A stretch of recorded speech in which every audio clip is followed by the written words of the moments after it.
여보, 정말 괜찮은 거야? 혜진이 걱정스러운 목소리로 물었습니다. 괜찮아. 의사 선생님이 생각보다 회복이 빨라서 하루 일찍 퇴원해도 된다고 하시더라고.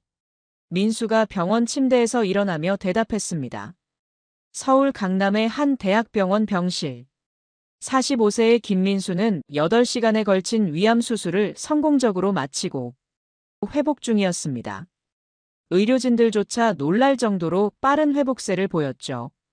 원래는 일주일 더 입원해야 할 예정이었는데 담당 의사가 하루 일찍 퇴원을 허가한 상황이었습니다.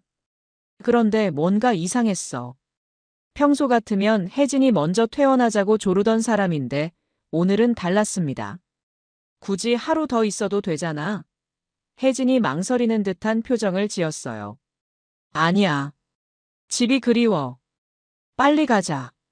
민수는 혜진의 반응이 신경 쓰였지만 대수롭지 않게 넘겼습니다. 수술 전부터 혜진의 태도가 예전 같지 않았거든요. 18년 결혼 생활 동안 민수가 아픈 적이 거의 없었는데 이번 위암 진단은 부부에게 큰 충격이었습니다. 하지만 혜진은 예상과 달리 간병을 적극적으로 하지 않았어요. 오히려 병문안도 하루 걸러 하루씩 왔고 와도 금세 집에 가려고 했죠. 민수야, 정말 무리하지 마. 준호가 병실 문을 열고 들어왔습니다. 46세의 박준호는 민수와 대학 동창이자 20년 넘게 알고 지낸 절친한 친구였어요. 의료기기 회사에서 영업부장으로 일하고 있었죠. 형, 고마워. 수술 내내 신경 써줘서. 민수가 준호의 손을 잡으며 말했습니다. 뭔 소리야? 당연한 거지. 준호가 어색하게 웃으며 대답했어요.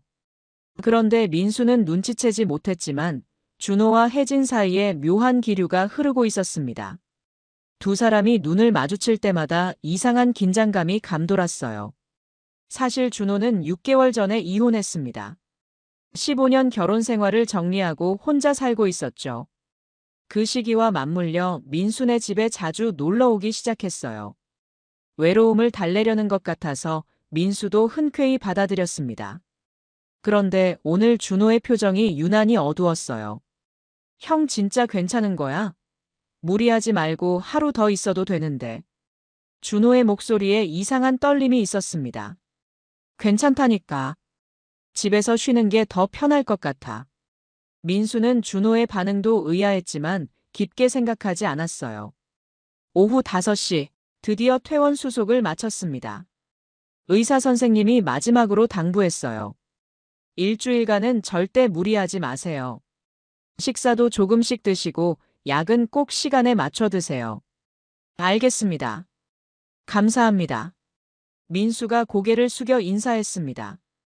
준호가 차를 가져왔다며 집까지 데려다 주겠다고 했어요. 혜진은 먼저 집에 가서 저녁 준비를 하겠다고 했죠. 그래. 형이 좋아하는 미역국 끓여 놓을게. 혜진이 억지로 밝은 표정을 지으며 말했습니다. 민수는 준호의 차에 탔어요. 병원에서 집까지는 30분 정도 거리였습니다. 차 안에서 준호가 말했어요. 형, 정말 힘들었을 텐데 잘 견뎠어. 응. 덕분에 힘이 났어. 너랑 혜진이가 번갈아 가며 병문안 와줘서. 민수가 고마움을 표현했죠. 그런데 준호의 얼굴이 순간 굳었어요. 아, 응. 당연한 거지 뭐. 준호가 어색하게 대답했습니다. 사실 준호는 혜진과 함께 병문안을 온 적이 한 번도 없었어요. 항상 따로따로 왔거든요. 하지만 민수는 그런 세부 사항까지는 기억하지 못했습니다. 집 앞에 도착했을 때는 오후 7시였어요. 준호가 민수를 부축해서 현관까지 데려다 줬습니다. 형, 들어가서 쉬어. 나는 이만 갈게. 고마워, 준호야. 정말 고마워. 민수가 현관문 앞에서 준호와 작별 인사를 했어요. 준호가 떠나고 민수는 현관문을 열었습니다. 집안이 이상하게 조용했어요. 여보, 왔어. 민수가 큰 소리로 불렀지만 대답이 없었습니다. 현관에서 신발을 벗으며 거실을 바라봤는데 불이 꺼져 있었어요. 혜진이가 깜빡 잠든 건가? 민수는 조심스럽게 거실로 들어갔습니다. 그런데 거실 소파에서 믿을 수 없는 광경이 펼쳐졌어요. 혜진이가 누군가와 함께 잠들어 있었거든요. 그것도 서로 껴안은 채로 말이에요. 민수의 심장이 멈추는 것 같았습니다. 소파에서 잠들어 있는 사람은 다름 아닌 준호였거든요. 방금 전까지 자신을 집까지 데려다 준 그 준호가 자신의 아내와 함께 소파에서 잠들어 있었던 거예요. 세상에, 이게 무슨 일이야? 민수는 그 자리에서 얼어붙었습니다. 18년 결혼 생활이 한순간에 무너지는 소리가 들리는 것 같았어요. 아니야, 뭔가 오해가 있을 거야. 민수는 자신이 본 것을 믿고 싶지 않았습니다. 하지만 현실은 잔혹했어요. 혜진과 준호는 정말로 서로 껴안고 있었고 두 사람의 옷차림도 평상시와는 달랐습니다. 혜진은 평소에 집에서 입지 않던 예쁜 원피스를 입고 있었고 화장도 진하게 하고 있었어요. 그 순간 모든 퍼즐이 맞춰지기 시작했습니다. 왜 혜진이 병문안을 제대로 오지 않았는지, 왜 하루 일찍 퇴원하는 것을 싫어했는지, 왜 준호가 그렇게 자주 집에 왔는지 모든 것이 설명됐어요. 민수는 조용히 현관으로 돌아갔습니다. 두 사람을 깨우지 않기 위해서였어요. 현관문을 살며시 닫고 복도에 주저앉았습니다. 위암 수술의 고통보다 더 아픈 상처가 가슴을 파고들었어요. 그래서 준호가 그렇게 걱정했구나. 그래서 혜진이가 퇴원을 미루려고 했구나. 민수는 모든 상황이 이해되기 시작했습니다. 자신이 병원에 입원해 있는 동안 집에서 무슨 일이 벌어지고 있었는지 깨달았거든요. 민수는 복도에서 한참을 앉아 있었습니다. 충격과 분노, 그리고 배신감이 휘몰아쳤어요. 하지만 이상하게도 눈물이 나지 않았습니다. 대신 머릿속이 차갑게 식어가는 것을 느꼈어요. 18년이야. 18년 동안 믿어왔는데. 민수는 중얼거렸습니다. 그리고 준호는 20년 넘게 알고 지낸 친구였어요. 가장 믿었던 두 사람에게 이런 배신을 당한다는 게 믿어지지 않았습니다. 하지만 현실을 부정할 수는 없었어요. 민수는 천천히 일어났습니다. 그리고 결심했어요. 이대로 당하고만 있을 수는 없다고 말이에요. 위암도 이겨낸 마당에 이런 배신자들에게 당할 수는 없었습니다. 민수는 조용히 엘리베이터를 타고 1층으로 내려갔습니다. 아파트 단지 안에 있는 24시간 카페로 향했어요. 거기서 앞으로의 계획을 세우기 위해서였습니다. 복수 계획을 말이에요. 여보, 어디 갔었어요? 다음 날 아침 혜진이 놀란 표정으로 민수를 맞이했습니다. 당신이 없길래 산책하고 왔어. 공기도 쐬고. 민수는 태연하게 대답했어요. 사실 민수는 밤새 카페에서 시간을 보냈습니다. 충격적인 현실을 받아들이고 앞으로 어떻게 할지 계획을 세웠거든요. 잠시도 잠들 수 없었어요. 하지만 아침이 되자 이상하게 마음이 차분해졌습니다. 미안해요. 깜빡 잠들어서 당신이 언제 들어왔는지 몰랐어요. 혜진이 어색하게 변명했어요. 괜찮아. 피곤했나 보네. 민수는 혜진의 거짓말을 들으며 속으로 쓴웃음을 지었습니다. 그때 초인종이 울렸어요. 민수가 문을 열어보니 준호가 서 있었습니다. 형, 벌써 퇴원했어?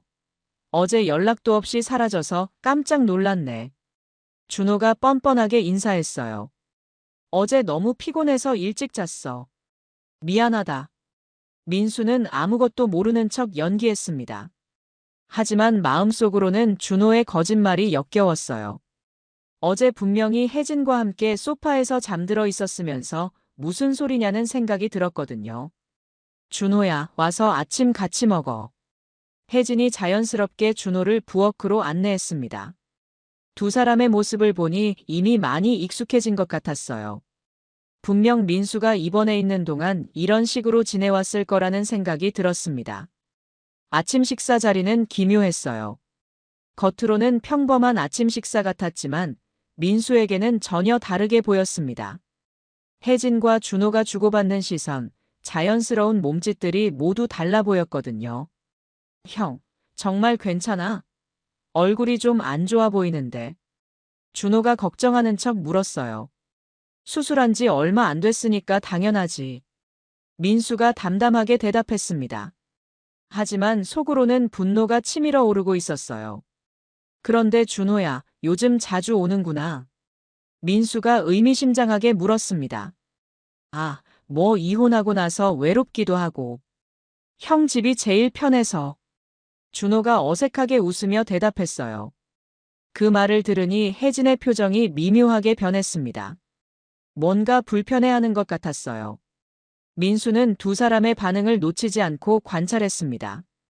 준호가 아침을 먹고 간 후 민수는 혜진과 단둘이 남았어요. 여보, 정말 괜찮아요? 많이 피곤해 보여요. 혜진이 걱정스러운 표정을 지었습니다. 괜찮아. 그런데 혜진아. 민수가 혜진을 똑바로 쳐다봤어요. 뭐예요? 혜진이 긴장한 표정을 지었습니다. 수술하는 동안 많이 힘들었지? 혼자서. 민수의 질문에 혜진이 당황했어요. 뭔 소리예요? 힘들 게 뭐 있어요? 아니야. 내가 입원해 있는 동안 혼자 있기 외로웠을 것 같아서. 다행히 준호가 자주 와줘서 좋았네. 민수는 혜진의 반응을 계속 살폈습니다. 혜진의 얼굴이 순간 하얗게 변했어요. 준호 오빠가 많이 도움됐어요. 외로울 틈이 없었죠. 혜진이 어색하게 웃으며 대답했습니다. 그 순간 민수는 확신했어요. 두 사람 사이에 뭔가 있다는 것을 말이에요. 민수는 그날부터 완벽한 연기를 시작했습니다. 아무것도 모르는 척하면서 두 사람을 관찰하기 시작했어요. 그리고 동시에 복수 계획을 세우기 시작했습니다. 오후에 혜진이 장 보러 나간 사이 민수는 집안을 살펴봤어요. 평소와 다른 점들이 눈에 들어왔습니다. 거실 소파에 남자용 향수 냄새가 났고 쓰레기통에는 맥주캔이 여러 개 있었어요. 민수는 술을 거의 마시지 않는데 말이에요. 더 충격적인 건 혜진의 화장대였습니다. 평소에 쓰지 않던 비싼 화장품들이 새로 생겨 있었어요. 그리고 옷장에는 새 옷들도 많았습니다. 누군가를 위해 꾸미고 있었다는 증거였죠. 민수는 증거를 찾기 시작했어요. 혜진의 핸드폰은 비밀번호가 걸려 있어서 확인할 수 없었지만 다른 방법이 있었습니다. 통신비 내역서를 확인해 보니 최근 몇 달간 준호와의 통화 시간이 엄청났어요. 특히 민수가 입원해 있던 지난 일주일간은 거의 매일 몇 시간씩 통화한 기록이 있었습니다. 그리고 문자 메시지도 엄청나게 많이 주고받았어요. 이 정도면 확실한 증거라고 할 수 있었습니다. 민수는 대학 동창들에게도 연락을 취했어요. 준호의 최근 상황을 알아보기 위해서였습니다. 동창회 총무를 맡고 있는 성호에게 전화했어요. 성호야, 나 민수야. 민수야. 수술 잘 됐다며? 괜찮아? 성호가 반가워했습니다. 응, 덕분에 잘 됐어. 그런데 준호 요즘 어떻게 지내? 이혼하고 많이 힘들다던데. 그게 말이야. 요즘 준호가 이상해. 이혼하고 나서 완전히 달라졌어. 성호의 말에 민수가 귀를 기울였습니다. 어떻게 달라졌는데? 뭔가 들떠 있어. 이혼한 사람 같지가 않아. 오히려 새로운 연애라도 하는 것 같더라고. 최근에 동창회 모임에서도 누군가랑 연락하면서 헤헤거리고 있었어. 성호의 말을 들으니 민수의 예상이 맞았습니다. 준호는 이미 혜진과 사귀고 있었던 거예요.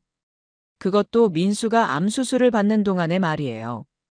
민수는 더 많은 정보가 필요했습니다.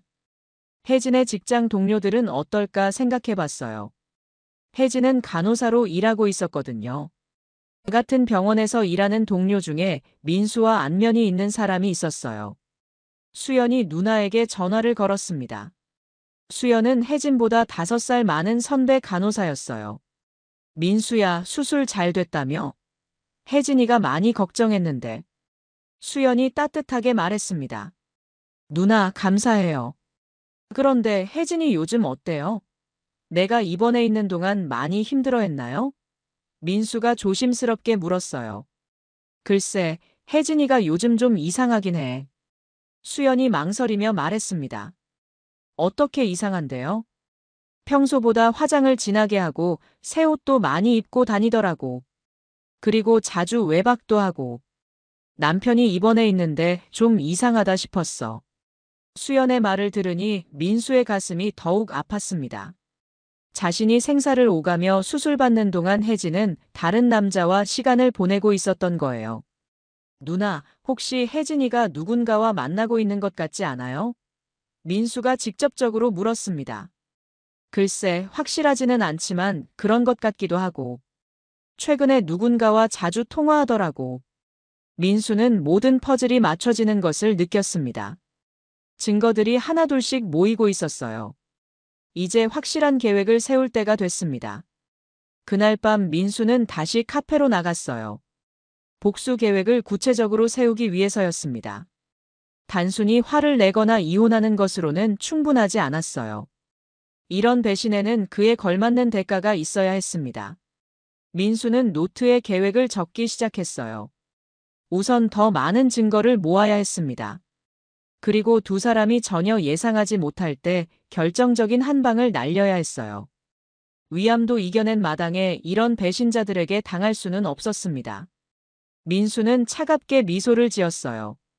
복수는 차갑게 계산해서 실행해야 효과가 있다는 것을 알고 있었거든요. 그리고 민수에게는 완벽한 복수 무대가 하나 떠올랐습니다. 바로 자신의 완쾌 축하 파티였어요. 모든 사람들 앞에서 두 배신자의 진짜 모습을 보여주는 거였습니다. 민수야, 정말 빨리 회복됐네. 대학 동창회 회장인 태석이 감탄하며 말했습니다. 고마워, 형. 덕분에 힘이 났어. 민수가 카페에서 태석과 마주 앉아 대답했어요. 사실 민수는 태석에게 따로 연락해서 만나자고 한 거였습니다. 준호의 최근 상황을 더 자세히 알아보기 위해서였어요. 태석은 동창회에서 가장 정보통이었거든요. 그런데 준호 그 친구 요즘 정말 이상해. 태석이 커피를 마시며 말했습니다. 어떻게 이상한데? 이혼하고 나서 완전히 달라졌어. 예전에는 술자리에서도 조용했는데 요즘은 계속 핸드폰만 들여다보면서 헤헤거리고 있더라고. 태석의 말에 민수가 귀를 기울였어요. 지난주 동창회 모임에서도 그랬어. 중간중간 나가서 전화 받고 문자 보내고 완전히 연애하는 사람 같더라고. 그런데 이혼한 지 얼마 안 됐는데 벌써 새 여자가 생겼나 봐. 민수의 가슴이 쿵쾅거렸습니다. 예상했던 이야기지만 직접 들으니 더 충격적이었어요. 혹시 누군지 알아? 글쎄, 확실하지는 않은데. 태석이 목소리를 낮췄어요. 며칠 전에 준호가 강남 쪽 고급 레스토랑에서 여자랑 있는 걸 봤다는 사람이 있어. 그런데 그 여자가 좀 낯익더라는 거야. 누구인데? 민수가 긴장하며 물었습니다. 확실하지 않으니까 말하기 좀 그런데. 혹시 너네 부인 아니야?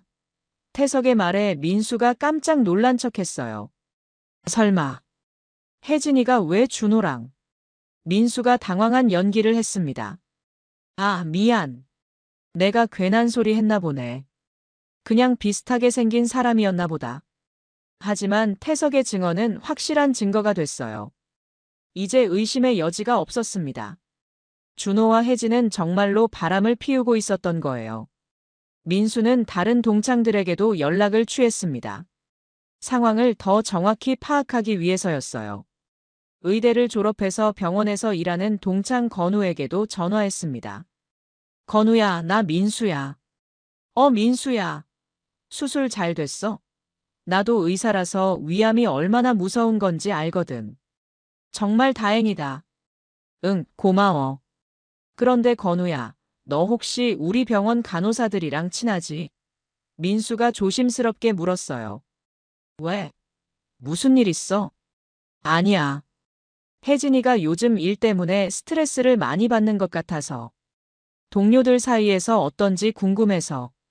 민수가 거짓말을 했습니다. 아, 그래? 잠깐만. 건우가 누군가에게 전화를 걸었어요. 간호부 과장님이랑 친한데 물어볼게. 잠시만. 몇 분 후 건우가 다시 전화를 받았어요. 민수야, 좀 이상한 얘기를 들었는데. 응? 뭔데? 혜진 씨가 최근에 자주 외박을 한대. 그것도 남편이 수술 받는 동안에. 간호사들 사이에서도 좀 이상하다고 수군거렸다더라고. 민수의 혈압이 오르는 것 같았어요. 자신이 생사를 오가며 수술받는 동안 혜진은 다른 남자와 시간을 보내고 있었던 거예요. 그리고 또 이상한 게 병원 주차장에서 남자랑 같이 있는 걸 봤다는 사람도 있어. 키 크고 정장 입은 남자였는데 혜진 씨랑 너무 친밀해 보여서 동료들이 수상하게 여겼다는 거야. 그 남자의 특징이 정확히 준호와 일치했어요. 민수는 더 이상 의심할 여지가 없었습니다. 건우야, 고마워. 참고할게. 민수는 집으로 돌아가는 길에 또 다른 계획을 세웠어요. 이제 확실한 증거가 필요했습니다. 눈으로 직접 보거나 사진으로 남겨야 했어요. 집에 도착하니 혜진이 저녁 준비를 하고 있었습니다. 여보, 어디 갔었어요? 그렇게 오래? 혜진이 걱정스러운 표정으로 물었어요. 동창들이랑 만났어. 수술하고 첫 외출이라고 축하해주더라고. 민수가 자연스럽게 대답했습니다. 무리하지 말라고 했잖아요. 아직 회복 중인데. 괜찮아. 오히려 기분 전환이 됐어. 민수는 혜진을 관찰했어요. 혜진의 핸드폰이 계속 진동하고 있었거든요. 하지만 혜진은 민수 앞에서는 확인하지 않았어요. 저녁을 먹는 도중에도 핸드폰이 몇 번 울렸어요. 누구야? 이렇게 자주 전화 오는데. 민수가 물었습니다. 아, 직장 동료예요. 업무 때문에. 혜진이 어색하게 대답했어요. 하지만 민수는 알고 있었습니다. 분명 준호에게서 온 연락이라는 것을 말이에요. 혜진의 거짓말이 이제는 역겨웠어요. 그날 밤 혜진이 샤워하는 동안 민수는 혜진의 핸드폰을 확인해 봤어요. 비밀번호가 걸려 있었지만 민수는 혜진의 생일을 알고 있었거든요. 핸드폰을 열어보니 충격적인 내용들이 가득했어요. 준호와 주고받은 수백 통의 메시지들이 있었습니다. 내용도 정말 노골적이었어요. 사랑해, 혜진아. 민수 없을 때가 제일 행복해. 나도야, 준호야. 빨리 이혼하고 싶어. 이런 식의 메시지들이 끝없이 이어졌어요. 특히 민수가 수술받던 날의 메시지들은 더욱 충격적이었습니다. 수술 잘 될 거야. 걱정하지 마. 고마워, 준호야. 당신이 있어서 든든해. 이런 내용들이었어요. 민수는 핸드폰으로 모든 메시지를 사진으로 찍어뒀습니다. 확실한 증거가 필요했거든요. 그리고 통화 기록도 모두 캡처해뒀어요. 더 충격적인 건 사진들이었어요. 두 사람이 함께 찍은 사진들이 수십 장 있었습니다. 레스토랑에서, 카페에서, 심지어 자신들 집에서까지 찍은 사진들이었어요. 민수는 모든 증거를 자신의 핸드폰으로 옮겨뒀습니다. 이제 확실한 증거가 있으니 다음 단계로 넘어갈 수 있었어요. 다음 날 아침, 민수는 평소와 다름없이 행동했어요. 여보, 오늘 병원에 검진 받으러 가야 해. 혜진이 말했습니다. 응, 그래. 조심히 다녀와. 혜진이 나간 후 민수는 바로 행동에 옮겼어요. 우선 변호사를 만나야 했습니다. 이혼 절차와 위자료에 대해 상담받기 위해서였어요. 강남의 한 법무법인을 찾아갔습니다. 이혼 전문 변호사인 김 변호사와 상담했어요. 상황을 설명하자 김 변호사가 놀라워했습니다. 이런 경우는 정말 드물어요. 환자가 수술받는 동안 배우자가 바람을 피우다니. 이건 확실히 위자료를 많이 받을 수 있는 사안입니다. 김 변호사가 설명했어요. 얼마나 받을 수 있을까요? 민수가 물었습니다. 증거가 이 정도면 최소 3억은 받을 수 있을 것 같아요. 재산 분할도 70대 30 정도로 유리하게 할 수 있고요. 민수는 만족스러웠어요. 하지만 단순히 이혼하는 것만으로는 부족했습니다. 사회적으로도 응징받게 하고 싶었어요. 변호사님, 이 증거들을 공개하면 어떻게 될까요? 민수가 물었습니다. 명예훼손 같은 건 안 될까요? 사실에 기반한 내용이라면 명예훼손이 되지 않아요. 특히 이 정도로 확실한 증거가 있다면 오히려 상대방이 할 말이 없을 거예요. 민수는 계획을 확정했어요. 완쾌 축하 파티를 열어서 모든 사람들 앞에서 진실을 공개하는 거였습니다. 양가 부모님, 친구들, 동창들 모두 앞에서 말이에요. 집으로 돌아오는 길에 준호에게서 전화가 왔어요. 형, 오늘 저녁에 같이 술 한잔 할까? 민수는 냉정하게 대답했습니다. 좋지.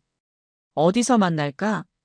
그날 저녁 술자리에서 준호는 평소와 다름없이 행동했어요.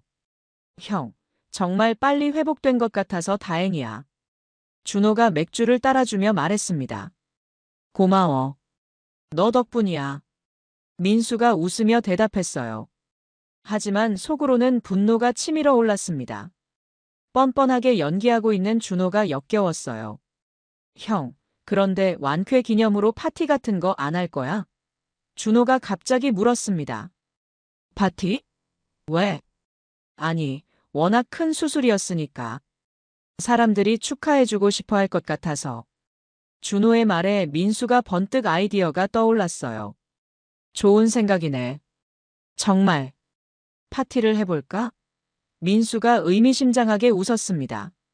준호는 자신이 무덤을 파고 있다는 걸 전혀 모르고 있었어요. 그래, 형. 내가 도와줄게. 장소도 섭외하고 사람들도 연락하고. 준호가 적극적으로 나섰습니다. 고마워. 그럼 너한테 맡길게. 민수는 속으로 쾌재를 불렀어요. 완벽한 복수 무대가 준비된 거였습니다. 준호 스스로가 자신의 처형장을 준비하고 있었거든요. 집에 돌아와서 민수는 혜진에게 파티 계획을 얘기했어요. 여보, 완쾌 기념 파티하는 게 어때? 정말요? 좋은 생각이네요. 혜진도 찬성했어요. 하지만 혜진은 몰랐습니다. 그 파티가 자신의 인생을 완전히 바꿔놓을 거라는 것을 말이에요. 민수는 차갑게 미소를 지었습니다. 복수의 날이 다가오고 있었어요. 정말 감사합니다. 이렇게 많이 와주셔서. 민수가 마이크를 잡고 인사했습니다. 강남의 한 호텔 연회장에는 80여 명의 하객들이 모여 있었어요. 양가 부모님, 형제들, 대학 동창들, 직장 동료들, 그리고 혜진의 병원 동료들까지 모두 참석했습니다. 민수의 완쾌를 축하하기 위해서였죠. 민수야, 정말 다행이다. 아버지가 눈물을 글썽이며 말했습니다. 아들이 큰 수술을 받았는데 이렇게 빨리 회복된 게 기적 같아. 아버지, 걱정 끼쳐드려 죄송했어요. 민수가 고개를 숙였습니다. 하지만 마음속으로는 다른 생각을 하고 있었어요. 곧 더 큰 충격을 받으실 거라고 말이에요. 준호도 연회장 한 구석에서 바쁘게 움직이고 있었어요. 민수가 부탁한 대로 파티 준비를 도맡아 했거든요. 음향시설 점검부터 메뉴 확인까지 모든 걸 챙기고 있었습니다. 형, 모든 준비 끝났어. 정말 성대한 파티가 될 것 같아. 준호가 민수에게 다가와 말했습니다. 고마워, 준호야. 내 덕분이야. 혜진도 예쁘게 차려입고 하객들을 맞이하고 있었어요. 오늘만큼은 완벽한 아내 연기를 하고 있었습니다. 하지만 민수는 알고 있었어요. 그 연기가 곧 끝날 거라는 것을 말이에요. 민수 씨, 정말 축하드려요. 완쾌하셔서 얼마나 다행인지 몰라요. 혜진의 병원 동료들이 축하 인사를 했습니다. 감사합니다. 여러분 덕분에 힘이 났어요. 특히 간호부장인 최 부장이 민수에게 말했어요. 민수 씨, 혜진 씨가 정말 고생 많았어요. 남편 수술하는 동안 얼마나 힘들었겠어요. 민수는 쓴웃음을 지었습니다. 최 부장은 혜진이 어떻게 지냈는지 전혀 모르고 있었거든요. 네, 정말 고생했죠. 곧 그 고생의 진실을 아시게 될 텐데요. 파티가 시작되고 1시간 정도 지났을 때 민수가 다시 마이크를 잡았어요. 여러분, 잠시만 제 말씀 들어주세요. 연회장이 조용해졌습니다. 오늘 이 자리에 와주신 모든 분들께 정말 감사드려요.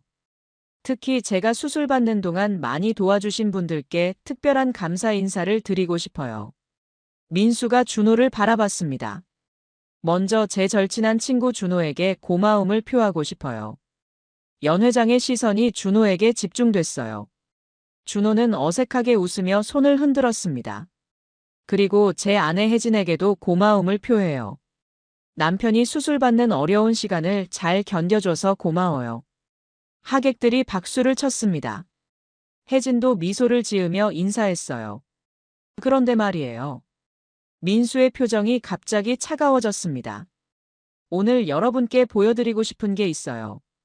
제가 수술받는 동안 정말로 무슨 일이 있었는지 말이에요. 민수가 리모컨을 꺼내들자 연회장 앞쪽에 설치된 대형 스크린이 켜졌습니다. 하객들이 웅성거리기 시작했어요. 뭔가 이상한 분위기를 감지한 거였죠. 준호와 혜진의 얼굴이 순간 하얗게 변했어요. 두 사람은 서로를 바라보며 당황한 표정을 지었습니다. 무슨 일이 벌어질지 예감하고 있었거든요. 먼저 이것부터 보시죠. 민수가 리모컨을 눌렀습니다. 스크린에 핸드폰 메시지 화면이 나타났어요. 준호와 혜진이 주고받은 문자 메시지들이었습니다.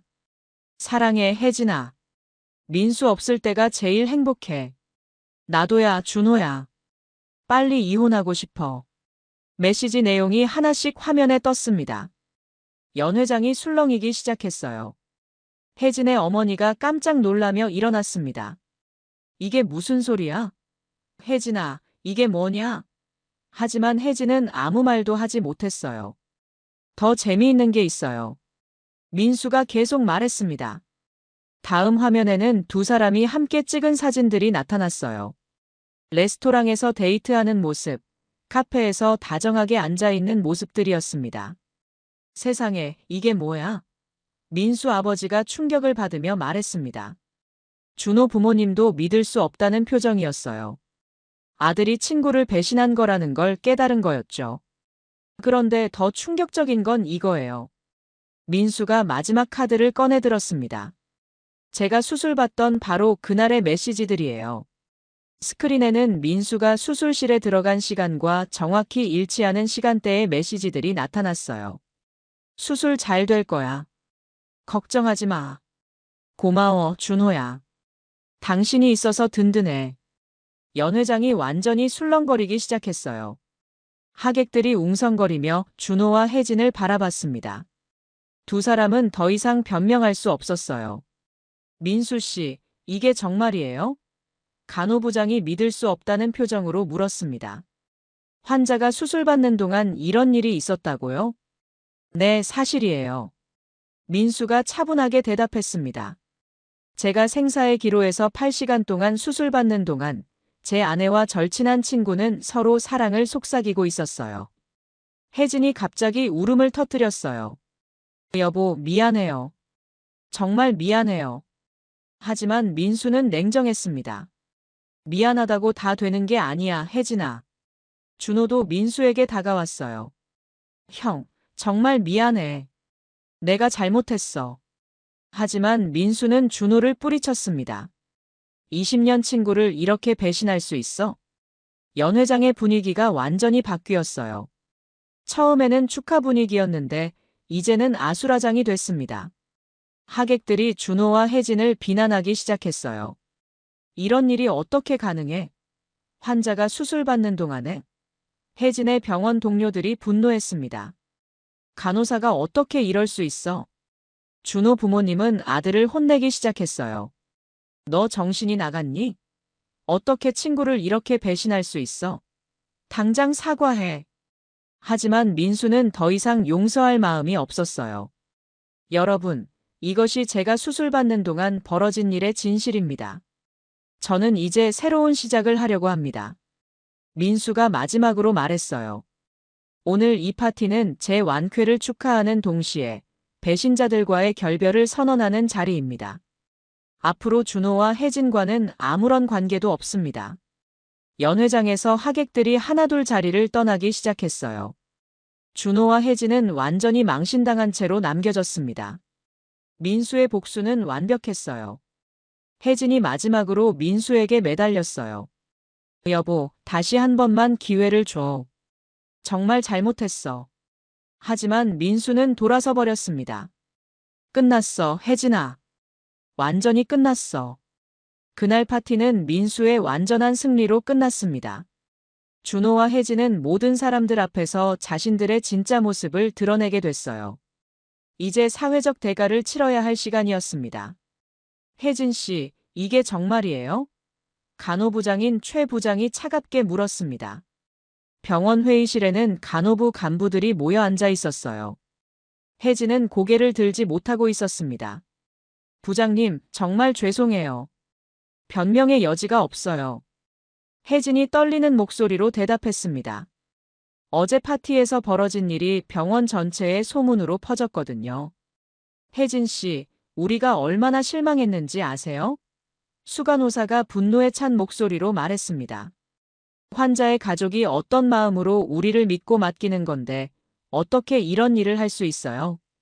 간호사라는 직업은 환자와 가족들에게 희망과 위안을 주는 일이에요. 그런데 환자가 수술받는 동안 불륜을 저지르다니. 최 부장이 고개를 저었습니다. 혜진은 아무 말도 할 수 없었어요. 모든 게 사실이었거든요. 병원 동료들의 시선이 따가웠습니다. 어제까지만 해도 함께 일하던 동료였는데 이제는 완전히 다른 사람을 보는 눈빛이었어요. 혜진 씨, 사직서를 제출하세요.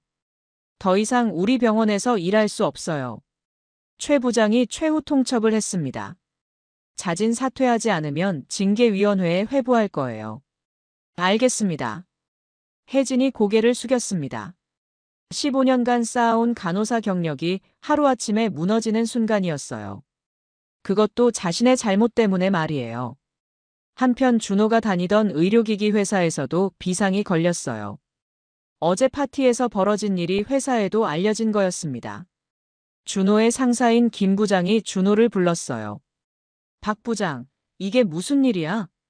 김 부장이 심각한 표정으로 물었습니다. 부장님, 정말 죄송합니다. 준호가 고개를 숙였어요. 우리 회사가 병원들과 얼마나 밀접하게 일하는지 알잖아. 그런데 환자 가족과 불륜이라니. 이게 소문나면 우리 회사 이미지가 어떻게 될 것 같아? 김 부장의 말이 맞았어요. 의료기기 회사는 병원들과의 신뢰관계가 가장 중요했거든요. 준호의 스캔들이 회사 전체에 악영향을 미칠 수 있었습니다. 박 부장, 당분간 영업 일선에서 빠져. 본사 내근으로 발령 내릴 테니까. 김 부장이 차가운 목소리로 말했습니다. 승진은 당분간 물 건너갔다고 봐. 준호는 할 말이 없었어요. 자신의 잘못으로 15년간 쌓아온 경력의 치명타를 입은 거였습니다. 회사 동료들의 시선도 차가워졌어요. 점심시간에 동료들이 수군거리는 소리가 들렸습니다. 박 부장이 그런 사람인 줄 몰랐네. 환자 수술하는 동안 부인이랑 바람 피우다니. 정말 최악이야. 준호는 구내식당에서 혼자 밥을 먹어야 했어요. 평소에 함께 식사하던 동료들이 모두 피하기 시작했거든요. 회사 생활이 완전히 달라졌습니다. 더 큰 충격은 업계 전체로 소문이 퍼진 거였어요. 의료기기 업계는 생각보다 좁은 세계였거든요. 준호의 스캔들이 경쟁사들에게까지 알려졌습니다. 타 회사에서 일하던 동업계 사람들이 준호를 피하기 시작했어요. 의료진들과의 관계가 중요한 업계에서 이런 스캔들은 치명적이었거든요. 혜진도 마찬가지였어요. 간호사 커뮤니티에서 완전히 왕따가 됐습니다. 다른 병원으로 이직하는 것도 불가능해졌어요. 소문이 이미 의료계 전체로 퍼졌거든요. 혜진이 다른 병원에 이력서를 넣어봤지만 모두 거절당했어요. 면접조차 볼 기회를 주지 않았습니다. 이유는 명확했어요. 환자를 배신한 간호사를 누가 채용하겠어요? 한 병원 인사 담당자가 솔직하게 말했어요. 혜진 씨 소문 다 들었어요. 우리 병원에서는 채용하기 어려울 것 같아요. 환자들의 신뢰가 가장 중요한 일인데 말이에요. 준호와 혜진은 일주일 만에 완전히 다른 사람이 됐어요. 어제까지만 해도 각자의 분야에서 인정받던 전문가들이었는데 이제는 어디서도 환영받지 못하는 사람이 됐습니다. 대학 동창회에서도 두 사람을 멀리하기 시작했어요. 동창회 회장인 태석이 준호에게 전화했습니다. 준호야, 당분간 동창회 모임 참석하지 마. 분위기가 좀 그래. 왜요, 형? 준호가 물었지만 대답은 뻔했어요. 친구를 배신한 사람을 누가 좋게 보겠어요? 동창들도 모두 민수 편을 들고 있었습니다. 혜진의 친구들도 마찬가지였어요. 고등학교 동창 모임에서도 혜진을 초대하지 않았습니다. 남편이 수술받는 동안 바람 피운 여자와 친구하고 싶어하는 사람은 없었어요. 더 참혹한 건 가족들의 반응이었어요. 혜진의 어머니가 혜진을 찾아와서 호되게 꾸짖었습니다. 너 정신이 나갔니? 어떻게 이럴 수 있어? 엄마, 정말 죄송해요. 혜진이 울며 사과했지만 어머니는 돌아서 버렸어요. 당분간 집에 오지도 마. 창피해서 동네 사람들 얼굴 못 보겠어. 준호 부모님도 마찬가지였어요. 아들을 완전히 포기한다고 선언했습니다. 20년 넘게 알고 지낸 친구를 배신하는 아들은 자식이 아니라고 했어요. 준호야, 너는 이제 우리 아들이 아니야. 준호 아버지가 차갑게 말했습니다. 어떻게 친구를 그렇게 배신할 수 있니? 정말 실망했어. 두 사람은 사회적으로 완전히 고립됐어요. 직장에서도 친구들에게서도 가족에게서도 버림받았습니다. 모든 게 자신들의 잘못이었지만 현실은 참혹했어요. 혜진은 결국 편의점 알바를 시작해야 했어요. 간호사라는 전문직에서 편의점 직원으로 추락한 거였습니다. 그것도 24시간 편의점의 야간 알바였어요. 준호도 마찬가지였어요. 회사에서는 한직으로 밀려났고 업계에서의 평판은 완전히 망가졌습니다. 앞으로 승진은 꿈도 꿀 수 없는 상황이 됐어요. 민수의 복수는 완벽했습니다. 두 배신자들이 사회적으로 완전히 매장당하게 만든 거였어요. 이제 경제적 타격까지 가해질 차례였습니다. 피고들의 행위는 단순한 불륜이 아닙니다. 김 변호사가 법정에서 열변을 토했어요. 환자가 생사를 오가는 수술을 받는 동안 벌어진 극악무도한 배신 행위입니다. 서울가정법원 제3호 법정에는 많은 사람들이 방청석을 가득 메웠어요. 민수와 혜진의 이혼 소송이 열린 거였습니다. 사회적으로 큰 이슈가 된 사건이라 언론의 관심도 높았어요. 민수는 차분한 표정으로 증언대에 앉아 있었습니다. 반면 혜진은 고개를 떨구고 있었어요. 변호사도 제대로 선임하지 못한 상황이었습니다. 재판장님, 원고가 제출한 증거들을 살펴보시기 바랍니다. 김 변호사가 증거 서류를 제시했어요. 피고와 제3자의 수백 통에 달하는 문자 메시지, 통화 기록, 그리고 사진들입니다. 재판부가 증거들을 검토하기 시작했어요.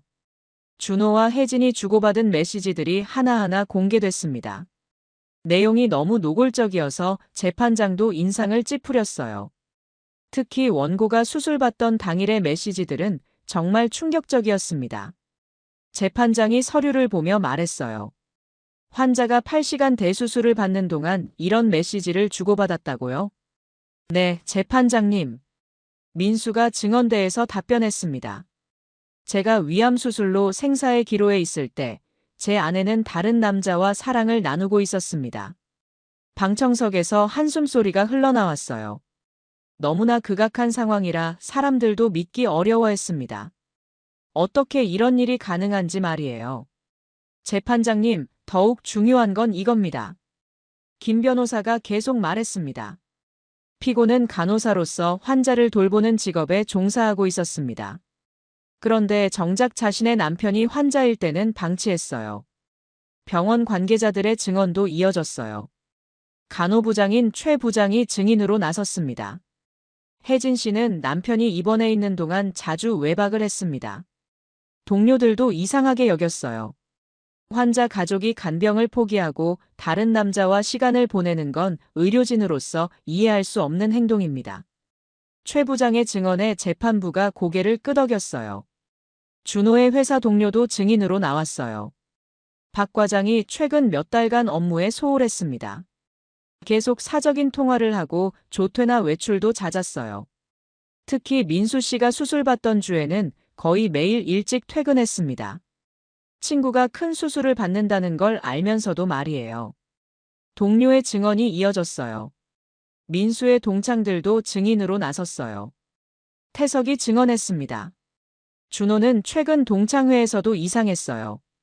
계속 핸드폰만 보면서 연애하는 사람 같았어요.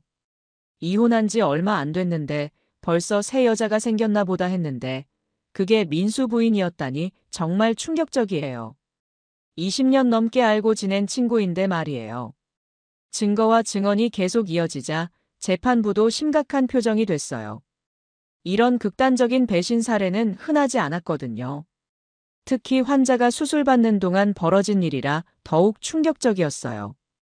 혜진의 변호인이 변론을 시도했지만 별다른 소득이 없었어요. 증거가 너무 확실했거든요. 혜진도 사실관계 자체는 부인하지 않았습니다. 재판장님, 피고가 깊이 반성하고 있습니다. 혜진의 변호인이 선처를 호소했어요. 하지만 김 변호사가 즉시 반박했습니다. 재판장님, 반성한다고 해서 용서될 일이 아닙니다. 이는 단순한 개인적 배신을 넘어 사회 윤리를 파괴하는 행위입니다. 김 변호사가 위자료 청구 근거를 설명했어요. 피고의 행위로 인한 원고의 정신적 피해는 계산할 수 없을 정도입니다. 위암 환자가 받을 수 있는 최대의 충격이었어요. 또한 피고는 간병 의무를 방기했습니다. 부부간의 부양 의무를 저버리고 제3자와 불륜을 저질렀어요. 이는 혼인관계를 파탄시킨 명백한 귀책 사유입니다. 재산 분할에서도 민수에게 유리한 판정이 내려질 가능성이 높았어요. 혜진의 귀책 사유가 너무 명확했거든요. 불륜과 환자 방치라는 이중적 잘못이었습니다. 재판이 진행되는 동안 준호도 법정에 출석해야 했어요. 불륜 상대방으로서 증언해야 했거든요. 준호는 완전히 위축된 모습이었습니다. 재판장이 준호에게 물었어요. 증인은 원고와 20년 넘게 친구였다면서 어떻게 이런 일을 저질렀습니까? 정말 죄송합니다. 준호가 떨리는 목소리로 대답했어요. 변명의 여지가 없습니다. 제가 완전히 잘못했습니다. 그럼에도 불구하고 계속 불륜 관계를 유지한 이유가 뭡니까? 재판장의 날카로운 질문에 준호는 아무 말도 하지 못했어요. 방청석에서는 준호를 비난하는 소리가 들렸어요. 저런 인간이 어떻게 친구라고 할 수 있어? 정말 최악이야. 사람들의 분노가 느껴졌습니다. 재판은 민수의 완승으로 끝났어요. 재판부는 혜진에게 위자료 5억 원 지급을 명령했습니다. 그리고 재산 분할도 민수에게 80% 배분하기로 결정했어요. 특히 재판장이 판결문에서 언급한 내용이 인상적이었어요. 피고의 행위는 단순한 불륜을 넘어 인간으로서 해서는 안 될 극악무도한 배신 행위입니다.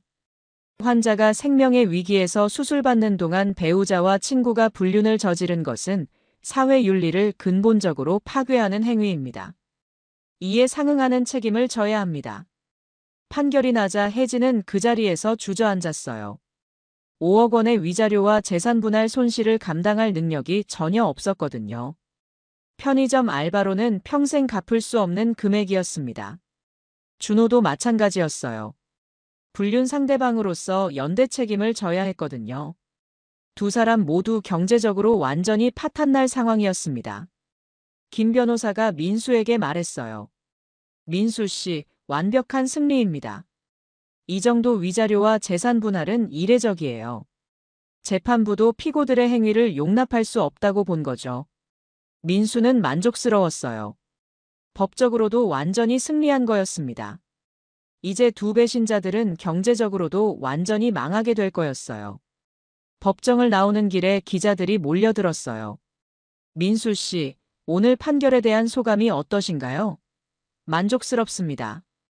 배신에는 그에 합당한 대가가 따른다는 걸 보여준 판결이라고 생각해요. 혜진과 준호는 법정에서 나올 때 완전히 망가진 모습이었어요. 기자들의 카메라 플래시를 피하려고 고개를 떨구고 있었습니다. 이제 경제적 파멸까지 기다리고 있었어요. 어서 오세요. 혜진이 피곤한 목소리로 인사했습니다. 새벽 2시 24시간 편의점에서 야간 알바를 하고 있었어요. 한때 15년 경력의 베테랑 간호사였던 그녀의 현재 모습이었습니다. 혜진의 얼굴은 완전히 달라져 있었어요. 10개월 전과는 비교할 수 없을 정도로 초라해졌습니다. 스트레스로 머리카락도 많이 빠졌고 피부도 거칠어졌어요. 손님이 술을 사려고 했지만 신분증 확인을 요구하자 짜증을 냈어요. 뭘 그렇게 까다롭게 해? 그냥 파는 거 아니야? 혜진은 죄송하다며 고개를 숙였습니다. 예전 같으면 이런 상황에서 당당하게 대응했을 텐데 이제는 그럴 수도 없었어요. 편의점 알바라는 현실이 그녀를 완전히 바꿔놨습니다. 휴게 시간에 혜진은 휴대폰을 확인했어요. 은행에서 온 연체 통지서가 또 왔습니다. 5억 원의 위자료는 물론이고 매달 생활비도 제대로 벌지 못하고 있었어요. 편의점 알바로는 한 달에 150만 원 정도밖에 벌 수 없었어요. 원룸 월세 50만 원, 생활비, 그리고 위자료 분할금까지 내려면 턱없이 부족했습니다. 혜진은 다른 일자리를 찾아봤지만 쉽지 않았어요. 간호사 면허는 있지만 어느 병원도 받아주지 않았거든요. 스캔들이 의료계 전체에 알려져 있었습니다. 일반 회사에 지원해봐도 마찬가지였어요. 면접에서 이전 직장을 그만둔 이유를 물어보면 대답할 수 없었거든요. 불륜으로 해고됐다고 말할 수는 없으니까요. 더 큰 문제는 건강이었어요. 극도의 스트레스로 우울증이 생겼습니다. 밤에 잠도 제대로 오지 않았고 식욕도 없었어요. 체중이 10kg 이상 빠졌습니다.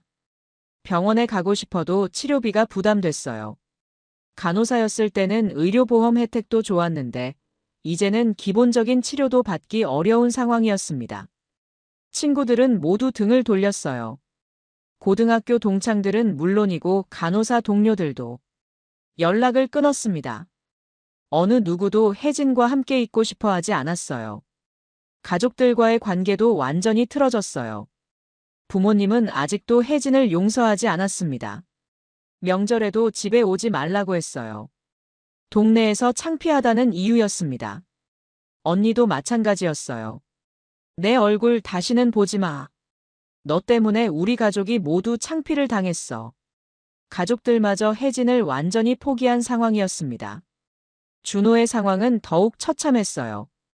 회사에서는 지방 영업소로 발령이 나 있었습니다.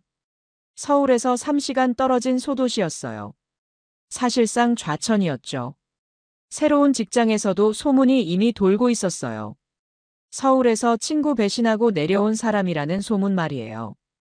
동료들이 준호를 대하는 태도는 차가웠습니다. 영업 실적도 형편없었어요. 예전에는 의료진들과의 인맥으로 좋은 성과를 냈는데 이제는 아무도 준호를 신뢰하지 않았습니다.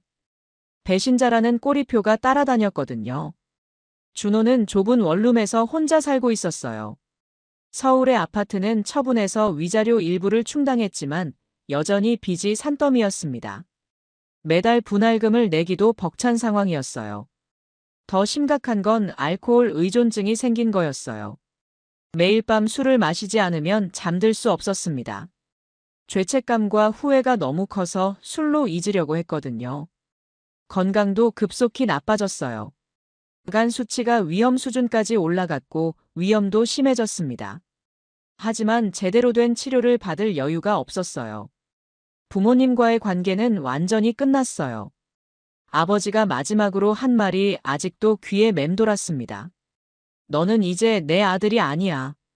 다시는 연락하지 마. 20년 넘게 알고 지낸 친구들도 모두 등을 돌렸어요. 동창회에서는 영구 제명됐고 예전 직장 동료들도 연락을 끊었습니다. 완전한 고립 상태였어요. 가장 힘든 건 전 부인과 아이들과의 관계였어요. 딸이 학교에서 놀림을 당하고 있다는 소식을 들었습니다. 아빠 때문에 친구들이 무시한다는 거였어요. 전 부인은 준호에게 차가운 메시지를 보냈어요. 딸 앞에서 다시는 나타나지 마. 아이가 아빠를 부끄러워해. 면접 교섭권도 포기하라고 했습니다. 준호는 매일 밤 후회에 잠겼어요. 왜 그런 선택을 했는지 스스로도 이해할 수 없었습니다. 15분의 쾌락이 평생을 망가뜨릴 줄 몰랐어요. 혜진과는 이미 연락이 끊어진 상태였어요. 판결이 나고 나서 서로를 원망하기 시작했거든요. 모든 게 상대방 탓이라고 생각했습니다. 혜진은 준호 때문에 이렇게 됐다고 원망했고 준호는 혜진이 먼저 유혹했다고 생각했어요.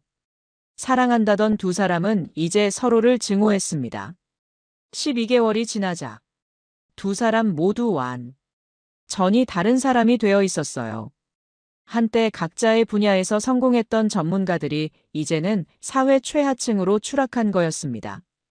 혜진은 편의점에서도 자주 실수를 했어요. 우울증 약을 먹고 있어서 집중력이 떨어졌거든요. 사장이 몇 번 경고를 했지만 상황은 나아지지 않았습니다. 어느 날 밤 혜진이 계산을 잘못해서 손님과 다투는 일이 벌어졌어요. 돈을 더 받았다며 화를 내는 손님 앞에서 혜진은 그냥 눈물을 흘렸습니다. 미안해요. 정말 미안해요. 혜진이 계속 사과했지만 손님은 화를 내며 나가버렸어요. 그 모습을 본 사장이 혜진을 불렀습니다. 혜진 씨, 요즘 너무 실수가 많아요. 손님들이 불편해해요. 사장의 말에 혜진은 절망했습니다. 이 일마저 잃으면 정말 아무것도 남지 않을 거였어요. 준호는 지방에서 더욱 비참하게 살고 있었어요. 영업 실적이 계속 바닥이다 보니 회사에서도 눈총을 받았습니다. 언제 해고당할지 모르는 상황이었어요. 술집에서 혼자 술을 마시던 준호에게 누군가 다가왔어요. 지방 소도시라 그런지 이미 소문이 다 돌고 있었습니다. 서울에서 친구 부인과 바람 피우고 내려온 사람이라고 말이에요. 아저씨가 그 사람이에요? 술집 종업원이 호기심 어린 눈으로 물었습니다. 준호는 아무 대답도 하지 못하고 술만 계속 마셨어요. 집에 돌아가는 길에 준호는 비틀거렸어요. 알코올 의존증이 심해져서 매일 밤 취할 때까지 마셔야 했습니다. 그렇지 않으면 잠들 수 없었거든요. 원룸에 들어가자 텅 빈 집이 더욱 쓸쓸하게 느껴졌어요. 예전에는 넓은 아파트에서 가족과 함께 살았는데 이제는 이 좁은 방이 전부였습니다. 준호는 핸드폰을 보다가 민수의 소식을 우연히 봤어요. 동창회 단톡방에서 누군가 올린 글이었습니다. 민수가 승진했다는 소식이었어요. 민수는 완전히 회복해서 더 좋은 모습으로 살고 있었어요. 반면 자신과 혜진은 완전히 망가져 있었습니다. 과거의 선택이 얼마나 어리석었는지 깨달았어요. 하지만 이제 와서 후회해도 소용없었어요. 이미 모든 게 끝났거든요. 직업도 인맥도 가족도 건강도 모든 걸 잃었습니다. 어느 날 준호는 병원에 실려갔어요. 과도한 음주로 간이 심각하게 손상된 거였습니다. 의사가 심각한 표정으로 말했어요. 이대로 계속 마시면 생명이 위험해요. 하지만 준호는 술을 끊을 수 없었어요. 술을 마시지 않으면 견딜 수 없는 현실이었거든요. 자신이 저질러 놓은 일들이 너무 커서 감당할 수 없었습니다. 혜진도 마찬가지로 우울증이 심해졌어요. 정신과 치료를 받아야 했지만 돈이 없어서 제대로 치료받지 못했습니다. 공공병원에서 최소한의 치료만 받을 뿐이었어요.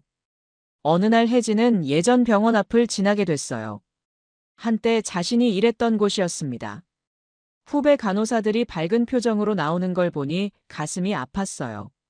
자신도 저렇게 당당하게 일하던 시절이 있었는데 이제는 그 모든 게 추억이 됐습니다. 한순간의 잘못된 선택이 평생을 망가뜨린 거였어요. 두 사람은 각자의 자리에서 매일 후회하며 살고 있었어요. 하지만 시간은 되돌릴 수 없었고 저지른 일도 되돌릴 수 없었습니다. 배신의 대가는 생각보다 훨씬 컸어요. 민수의 복수는 완벽했습니다. 두 배신자가 사회적으로, 경제적으로, 정신적으로 완전히 파멸하게 만든 거였어요. 이제 마지막 챕터만 남아 있었습니다. 민수 씨. 완전히 회복됐어요. 담당 의사가 밝은 표정으로 말했습니다. 1년 6개월 만에 민수는 완치 판정을 받았어요. 위암 수술도 성공적이었고 재발 가능성도 거의 없다고 했습니다. 정말 감사합니다, 선생님. 민수가 깊이 고개를 숙였어요. 죽을 뻔했던 병에서 완전히 회복된 거였습니다. 새로운 인생을 시작할 준비가 되었어요. 병원을 나오는 길에 민수는 뿌듯함을 느꼈어요. 건강도 되찾았고 배신자들에 대한 복수도 완벽하게 끝냈습니다. 이제 정말로 새로운 출발을 할 수 있었어요. 회사에서도 좋은 소식이 기다리고 있었어요. 민수의 상사가 축하 인사를 건넸습니다. 민수 씨, 부장 승진 축하해요. 정말 잘 됐어요. 고맙습니다, 상무님. 민수가 기쁘게 대답했어요. 힘든 시기를 겪으면서도 일에 집중한 결과였습니다. 동료들도 민수의 승진을 진심으로 축하해줬어요. 특히 후배 직원들이 더욱 따뜻하게 대해줬어요. 민수 부장님, 정말 멋있어요. 그 힘든 일을 겪으면서도 이렇게 성공하시다니. 후배들의 존경 어린 시선이 느껴졌습니다. 민수는 강남에 새 아파트도 구했어요. 혜진과 살던 집은 이미 처분했거든요. 모든 걸 새롭게 시작하고 싶었습니다. 과거의 기억들을 모두 지우고 싶었어요. 새 집은 한강이 보이는 고층 아파트였어요. 전에 살던 집보다 훨씬 좋았습니다. 이혼 과정에서 받은 재산과 승진으로 인한 수입 증가 덕분이었어요. 거실에 앉아 한강을 바라보니 마음이 평온해졌어요. 1년 반 전에 그 참혹한 밤이 거짓말 같았습니다. 그때는 세상이 끝난 것 같았는데 이제는 완전히 새로운 시작이었어요. 어느 토요일 오후 민수는 대형마트에 장 보러 갔어요. 일상적인 쇼핑을 하다가 계산대 앞에 섰는데 깜짝 놀랄 일이 벌어졌습니다. 계산대에 앉아있는 사람이 혜진이었거든요. 1년 반 만에 우연히 만난 거였습니다. 하지만 혜진의 모습은 완전히 달라져 있었어요.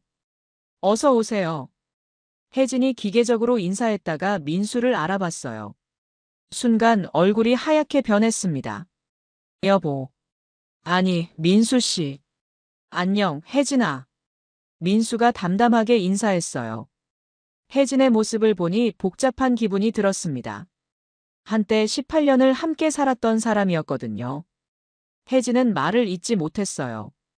민수가 너무 좋아 보였거든요.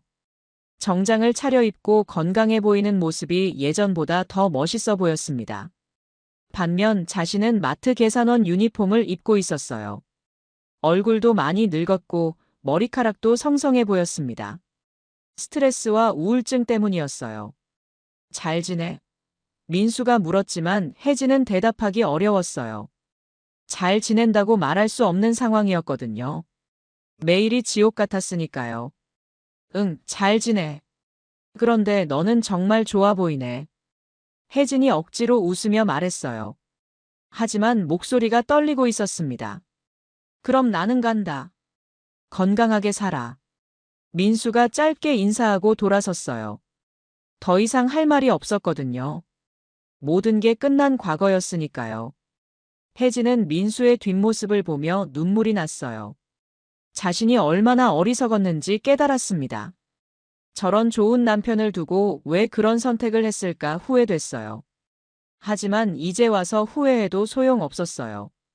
이미 모든 게 끝났거든요.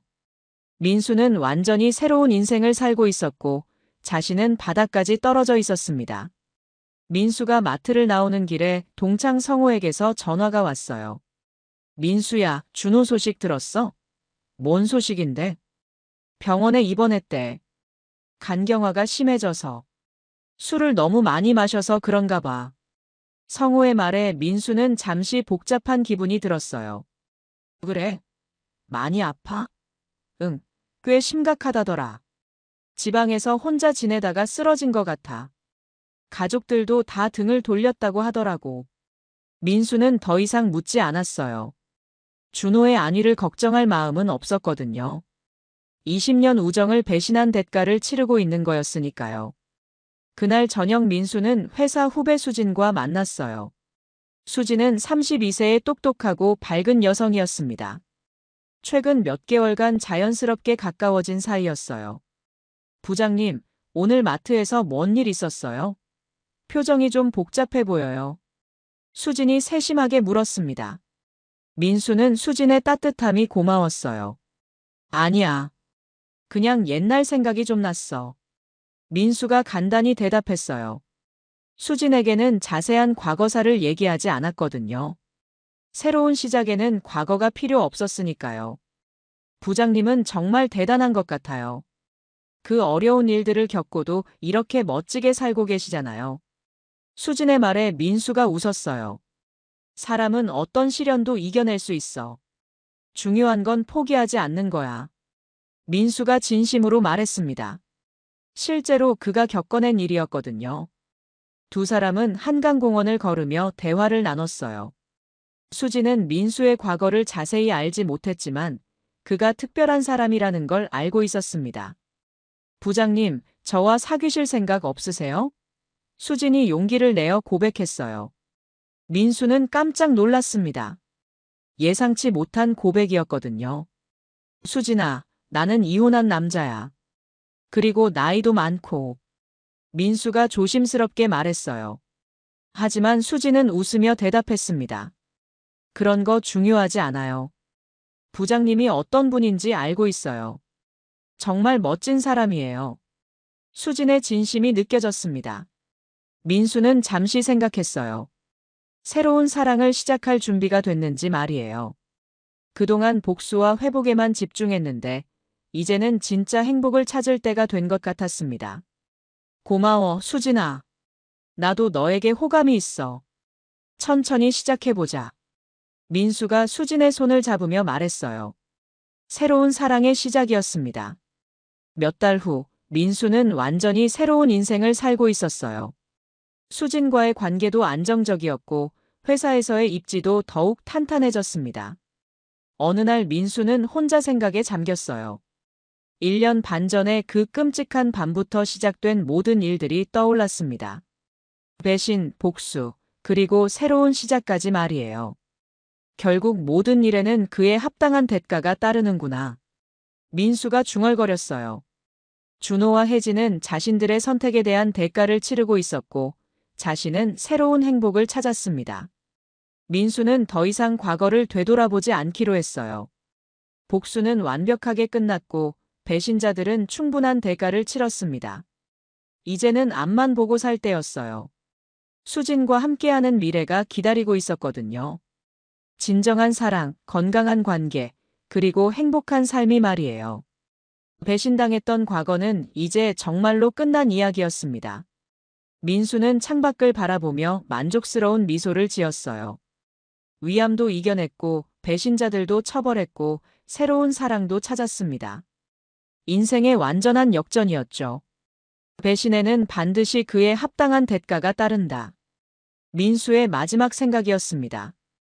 그리고 그 대가는 생각보다 훨씬 컸어요. 15분의 쾌락이 평생의 지옥을 만든 거였으니까요. 오늘 이야기 좋으셨다면 구독, 댓글, 알람 설정 부탁드립니다. 여러분의 소중한 댓글 하나가 영상 제작에 큰 힘이 됩니다. 감사합니다.